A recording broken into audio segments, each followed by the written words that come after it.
Well, a Muslim group in Australia has been campaigning for special Muslim safe spaces where young Muslims could voice extremist views without fear of being monitored. That sounds like a great idea. American Muslim Blair Imani thought taxpayer-funded safe spaces were, in fact, a great idea. They ought to be here in the United States, and she came on here to explain why. Watch this. So, Blair, what exactly would a safe space for Muslims look like? What does that mean exactly? Well, first I think we need to start by understanding that everybody kind of misunderstands what a safe space means.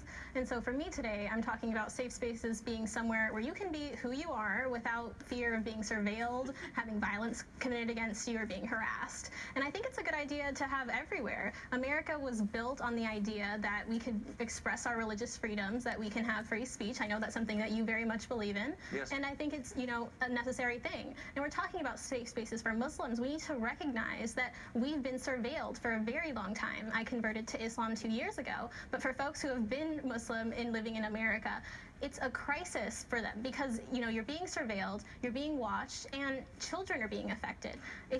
We may have to stop you there. Why do you think law enforcement agencies would put Muslims under surveillance? Well, obviously because of the, you know, the counterterrorism efforts. But when... No, but what is, I'm sorry, what is that? Why would there be counterterrorism efforts aimed at Muslims? Come on, Tucker, you're a smart guy. You know why that is. I don't know. I'm a man who asks questions, and I'm asking a question about the statement you just made. What's the answer? Absolutely. Well, there are, you know, acts of terror committed in the name of Allah that do not, you know, reflect the Muslim community. However, there is this, well, you know... they may or they may not, but you'll concede this is not entirely random. It's not that the U.S. government or police departments are just, like, looking for some religious group to persecute, or is that what you're saying? I am saying that, you know, the United States government has been in the business of doing that for quite a long time. So why don't they do it to the Amish? Wait, hold on, listen. Why don't they do it to the Amish, or why don't they do it to Hasidic Jews? I mean, they're a set-apart community, speak a different language, not assimilated. But I don't see a lot of terror attacks committed by those groups. Have you? It's not profitable right now to be, you know, speaking against these other groups. Right now, it's very profitable to be speaking against Muslims because it's, you know, feeding into this wartime efforts. More cells. Okay, but look, I mean, we can debate the details here, but I think it's important to acknowledge a baseline, and that is that there have been an awful lot of attacks where actual people died in the United States and in Europe, committed by people saying really clearly we're acting in the name of Islam. And other Muslims say, you don't act in my name and you're perverting our religion or whatever.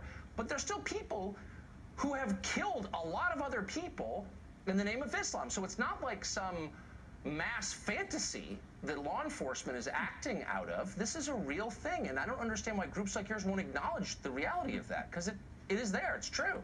And we also have this rise of white supremacist and, you know, quote, alt-right, you know, violence that's being committed. Don't spare me, that's too dumb. It's happening. No, you know, we but can't actually ignore it's that not. it's happening, Tucker. Look, if you're reading only Salon all day, maybe you've been convinced of that, but the truth is there are hard numbers kept by the U.S. government, maybe they're in on this plot too, that show exactly the number of people who died and how in terror attacks in the United States.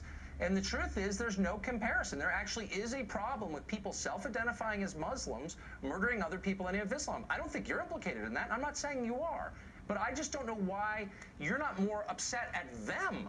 I'm an Episcopalian. If they're Episcopalians setting off bombs in the name of... I'm not upset, Tucker. Okay, but what you're doing is coming on and lecturing the U.S. government for being racist and mean to Muslims. Why don't you say, well, there's a real problem in our community. We're trying to do something about it, but maybe they should stop, like, surveilling us so much. That would be a fair thing to say, but instead it's like it's always the fault of the larger society, and that just, you know what, that's just silly. Have you noticed that all identity politics kind of converges in the end? So it's not just about Muslims, it's about the LGBT community, it's about black lives. It's like, you know, at some point... Well, some of us, like myself, exist in all of those communities. It's not identity politics when it's your life. But do you also, it's, you know, okay. But don't you also think that primarily you're an American? Aren't we all first and foremost Americans? I'm black first. End of conversation. Thanks, Blair.